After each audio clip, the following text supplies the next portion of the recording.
Hello students, welcome. I am Amit Gill, clinical microbiologist. और आज के सेशन में हम देखेंगे कनेक्टिव टिश्यू के ऊपर। लास्ट सेशन में हमने देखा था एपिथेलियल टिश्यू के ऊपर। तो हमने उसमें स्टडी की थी कि सेल से ग्रुप ऑफ सेल्स एक टिश्यू फॉर्म करता है और टिश्यू एक ऑर्गन एंड ऑर्गन सिस्टम बनाता है। उसके बाद हम आए थे एपिथेलियल टिश्यू के ऊपर। अब चार तरह के टिश्यूज हमने लास्ट सेशन में देखे थे। Epithelial tissue, that is epidermis या हमारी जो स्किन कवरिंग होती है। फिर connective tissue and muscle tissue and nervous tissue. आज हम आएंगे कनेक्टिव टिश्यू के ऊपर। कनेक्टिव टिश्यू क्या है? आज इसमें हम देखेंगे they are named because of their special function of linking and supporting other. Connective tissue का मेन फंक्शन होता है कि एक स्ट्रक्चर को दूसरे स्ट्रक्चर से कनेक्ट करके रखना, एक लिंक बना के रखना। All tissues and organs are connected, linked to one another, so that is connective tissue. जो टिश्यू आपके दूसरे ऑर्गन्स को एक दूसरे के साथ कनेक्ट करके रखता है, that is known as connective tissue. उसके नाम से ही मालूम चल रहा है कि वो एक कनेक्शन बना के रख रहा है एक ऑर्गन का दूसरे ऑर्गन के साथ। नेक्स्ट हम आएंगे, connective tissue is most abundantly and widely distributed as comparison to other divisions. अब हमारे ऑल ओवर बॉडी में हमारे हाथ, हमारे कार्टिलेजेस, हमारे बोन्स एक दूसरे के साथ कनेक्टेड हैं। इसलिए ये कनेक्टिव टिश्यू हमारे ऑल ओवर बॉडी में सबसे ज़्यादा डिस्ट्रीब्यूटेड है, क्योंकि ये एक ऑर्गन को दूसरे टिश्यू या ऑर्गन के साथ कनेक्शन में रखते हैं। Connective tissue is most abundantly and widely distributed as comparison to other divisions of tissues like epithelial tissue, muscle tissue or nervous tissue. It is present almost in our whole body. Intercellular substance matrix is present in considerable large amount. हमने last lecture में हमने देखा था, session में हमने देखा था epidermis या एपिथेलियल टिश्यू के ऊपर कि जो इंटरसेलुलर स्पेस होती है वो बहुत कम होती है, बहुत टाइटली पैक्ड होते हैं ये सेल्स एक दूसरे के साथ, एपिथेलियल सेल्स। बट जब हम कनेक्टिव टिश्यू में आते हैं तो उसके अंदर देखो ये मैट्रिक्स है और ये this is connective tissue, connective cells, and इसके बीच में जो इंटरसेलुलर स्पेस होती है, जो मैट्रिक्स होता है, वो बहुत होती है। इसके जो फंक्शंस है, बाइंडिंग एंड स्ट्रक्चरल सपोर्ट, एक ऑर्गन को या टिश्यू को दूसरे ऑर्गन के साथ कनेक्ट करके रखता है, बाइंड करके रखता है। और कनेक्टिव टिश्यू ट्रांसपोर्टेशन में हेल्प होती है। जैसे एक ब्लड भी is a form of connective tissue. Blood which is fluid connective tissue, like it carry oxygen, carbon dioxide and nutrition for transportation. ये ट्रांसपोर्ट करता है हमारी बॉडी में, न्यूट्रिशन को ट्रांसपोर्ट करता है ब्लड से टिश्यूज़ के बीच में, सेल्स से जाते हैं टिश्यूज़ के अंदर। फिर blood is medium of exchange of nutrients and waste products. Waste products हमारी किडनी में जाके वो डिस्ट्रॉय हो जाते हैं। सारे एक्स्ट्रा प्रोडक्ट्स जो होते हैं, अनवांटेड प्रोडक्ट्स होते हैं, वेस्ट प्रोडक्ट्स होते हैं, हमारी किडनी में जाके यूरिन आउट हो जाते हैं। अब हम आगे आते हैं कनेक्टिव टिश्यू का इंसुलेशन पे। अब इंसुलेशन से क्या मतलब होता है, इसका आगे हम पढ़ेंगे। That is insulation is conservation of heat and energy in our body like adipose fat tissues which is also known as connective tissue. Insulation हमारी बॉडी में टेम्परेचर को मेंटेन करके रखता है कनेक्टिव टिश्यू, जो कि एक फॉर्म होता है फैट सेल में या एडिपोज फैट टिश्यूज में। आगे है protection. It protects underlying tissue organs, act as a barrier so that micro organisms do not reach underlying organs और टिश्यू। अब ये हमारे जो अंडरलाइंग ऑर्गन्स होते हैं फैट एडिपोज टिश्यूज के अंडर, वहाँ उनको प्रोटेक्ट करता है, वहाँ माइक्रो ऑर्गेनिज्म को नहीं जाने देता, कोई इंजरी नहीं होने देता। अब आगे हम आएंगे कंपोनेंट्स ऑफ कनेक्टिव टिश्यू पे। अब कनेक्टिव टिश्यू के जो कंपोनेंट्स होते हैं वो है सेल्स एंड उसको हम डिवाइड करेंगे सेल्स में और एक्स्ट्रा सेलुलर मैट्रिक्स में।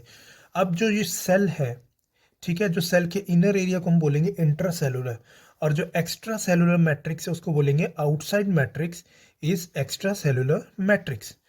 आगे सेल्स के अंडर आता है फिब्रोब्लास्ट, ठीक है। अब फिब्रोब्लास्ट क्या सेक्रीट करता है, सेक्रीट्स फाइबर्स एंड ग्राउंड सब्सटेंस। अब आगे है फाइबर्स।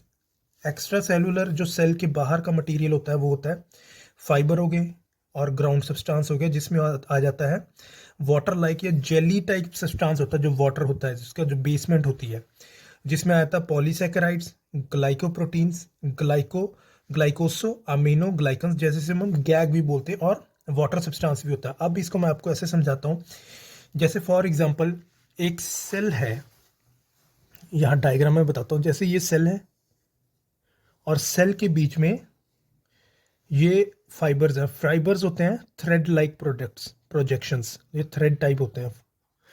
अब इसके बीच में जो ग्राउंड सब्सटेंस है, जो मैट्रिक्स को बोलते हैं ग्राउंड सब्सटेंस। अब मैं आपको इसको इस तरीके से समझाता हूँ, जैसे हम मैगी खाते हैं। मैगी आप कंसीडर कर सकते हो फाइबर या थ्रेड लाइक प्रोजेक्शंस, और मैगी के अंदर जो लिक्विड होता है, jelly like liquid, thick liquid होता है, जो ग्राउंड सब्सटेंस होता है, उसको हम बोलेंगे ग्राउंड सब्सटेंस। ये ग्राउंड सब्सटेंस जो होता है वाटर लाइक, जेली लाइक, जिसमें होते हैं polysaccharides, glycoproteins, glycosaminoglycans and which इसको हम गैग भी बोलेंगे, और वाटर सब्सटेंस होता है। अब इसका फाइबर में कोलेजन होते हैं। कोलेजन जैसे कि फिगर 1 में हम देख सकते हो ग्रीन करके, ये फाइबर्स में होते कोलेजन्स मोर रिजिड होते हैं और बंडल्स में मौजूद होते हैं। ठीक है। अगला है फिगर 2 में हम देखेंगे, ये इलास्टिन होते हैं फाइबर्स, मतलब ये मोर इलास्टिक होते हैं। ठीक है, बट ये थिन होते हैं। नेक्स्ट है रेटिकुलर फाइबर। अब रेटिकुलर फाइबर कैसे होते हैं? ये इलास्टिन फाइबर से भी ज़्यादा थिन होते हैं, वेयर इन्फेक्शन इज मोर। अब ये रेटिकुलर फाइबर कहाँ मौजूद होते हैं, आपको कहाँ मिलेंगे? जहाँ पे बॉडी के इन्फेक्शन प्रोन एरिया ज़्यादा होते हैं, जैसे कि हमारे बॉडी में गिल्टियाँ बन जाती हैं, वहाँ वो that is made up of reticular fibre. वहाँ सारा फिल्ट्रेशन होती है सारे इन्फेक्शन की उस गिल्टी में, जैसे वो लिम्फ नोड्स बन जाते हैं, या स्प्लीन बोलते हैं हम उसे, या हमारी बॉडी में स्प्लीन होता है, वहाँ सारे डेड सेल्स जाते हैं। It filters microbes and kill them. ठीक है। अब हम आते हैं जो फाइबर सेल्स के अंदर, तो एक्स्ट्रा सेलुलर की हमने ये स्टडी की। एक्स्ट्रा सेलुलर मैट्रिक्स में क्या क्या मौजूद होता है? फाइबर थ्रेड लाइक प्रोजेक्शंस होते हैं, इलास्टिन फाइबर्स होते हैं जो थिन और इलास्टिक होते हैं, और रेटिकुलर फाइबर होते हैं जो और ज़्यादा थिन होते हैं, और वो फिल्ट्रेशन में, बॉडी के फिल्ट्रेशन में काम करते हैं। अब अगर सेल्स के अंदर आते हैं, इसमें होते हैं फाइब्रोब्लास्ट। फाइब्रोब्लास्ट फिर वही फाइब्रोब्लास्ट में आ गया fibre and ground substance, it secretes fibres and ground substance.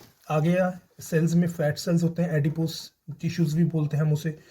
Macrophages होते हैं इसमें। Macrophages are large cells for immunity, those that engulf micro organism. ये माइक्रो ऑर्गेनिज्म जो हमारे बॉडी के लिए हार्मफुल होते हैं, उनको एनगल्फ कर देते हैं, हमारी बॉडी की इम्यून को बिल्ड करते हैं।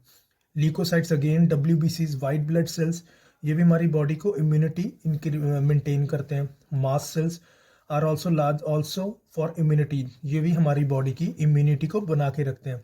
अब है प्लाज्मा सेल्स, दे सक्रीट एंटीबॉडी, ये भी हमारी बॉडी में एंटीबॉडी को मेंटेन करते हैं और बनाते हैं, एंटीबॉडीज को सक्रीट करते हैं।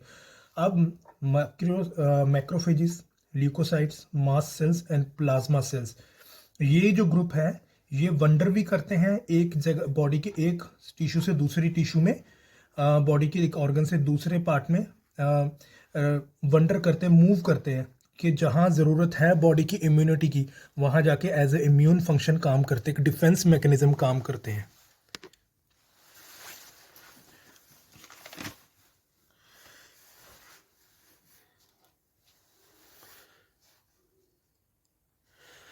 अब नेक्स्ट हम आएंगे मास सेल्स के ऊपर। It's cytoplasm has 2 substances. अब इसके साइटोप्लाज्म के 2 सब्सटेंसेस होते हैं, हेपरिन एंड हिस्टामिन। हेपरिन ये एंटीकोगुलेंट होता है कि बॉडी में ब्लड को क्लॉट नहीं होने देता, जमने नहीं देता। It is anticoagulant which help in preventing clot formation during any injury. आगे है histamine, this is inflammatory reaction so that other defense WBC cells to fight against microorganisms also heal injury। अब histamine हमारी body में भी एक immunity booster की तरह काम करता है, और जब कहीं इंजरी होती है तो वहाँ हीलिंग में भी काम करता है। अब histamine also helps in vasodilation to maintain blood flow, हमारे वेन्स में वेसोडाइलेशन में हेल्प करता है, हमारे ब्लड फ्लो को मेंटेन रखता है, और हमारे लंग्स में भी कॉन्ट्रैक्शन में हेल्प करता है ये हिस्टामिन। आगे हम आएंगे इनके डिफरेंट कैटेगरीज में, collagen fibres, elastin fibres and reticular fibres. अब जब हम कोलेजन फाइबर को देखेंगे वो वाइट कलर में दिखता है, elastin fibre looks to be in yellow colour, reticular fibre वो स्टेन के अंडर ब्लैक कलर का नजर आता है। अब कोलेजन है, कोलेजन प्रोटीन होता है, उसका जो नाम है उसी के नाम से कोलेजन को, उसके प्रोटीन को हम बोलेंगे कोलेजन प्रोटीन। इलास्टिन के प्रोटीन को हम बोलेंगे इलास्टिन प्रोटीन, और रेटिकुलर के प्रोटीन को हम बोलेंगे रेटिकुलिन प्रोटीन। आगे कोलेजन थिक होता है, फाइबर्स बंडल्स में होता है, और इलास्टिन जो होता है थिन होता है और इलास्टिक होता है, और रेटिकुलर टिश्यू जो होता है वो और ज़्यादा थिन होता है, इट इज़ थिनेस्ट। आगे कोलेजन वेवी होता है, इसके वेव्स होते हैं, जैसे दिस इज़ लाइक, जैसे ये वेव्स हो गया, इसकी ऐसी शेप होती है इन फाइबर्स की। जो इलास्टिन होता है वो भी वेवी होता है, सेम ऐसे इसकी स्ट्रक्चर ऐसा वेवी होता है, और ये this is present like this, इसकी स्ट्रेट स्ट्रक्चर होता है। आगे collagen do not branch, branch में नहीं होते ये। Collagen, elastin and reticulin they both are in branches. ये कोलेजन बंडल्स में प्रेजेंट होता है, elastin is present in single, reticular is present in single. Collagen की स्ट्रेंथ होती है, बट इलास्टिन की इलास्टिसिटी होती है, एंड रेटिकुलर की सपोर्ट एंड डिफेंस मैकेनिज्म में काम करता है। सो स्टूडेंट्स, आई होप आपको जो कनेक्टिव टिश्यू क्लियर हो चुका है। अभी हमने ये कवर किया है पार्ट 1, उसका ए, पार्ट 1 का ए में हमने स्टडी किया है कनेक्टिव टिश्यू और उसके कैरेक्टर्स के ऊपर। अब आगे हम classification of connective tissue next part में, जो कि हम जिसको हम बोलेंगे पार्ट 1 एंड बी, जो हम स्टडी करेंगे। सो स्टूडेंट्स, आई होप ये कंसेप्ट आपको क्लियर है। Thank you so much, God bless you.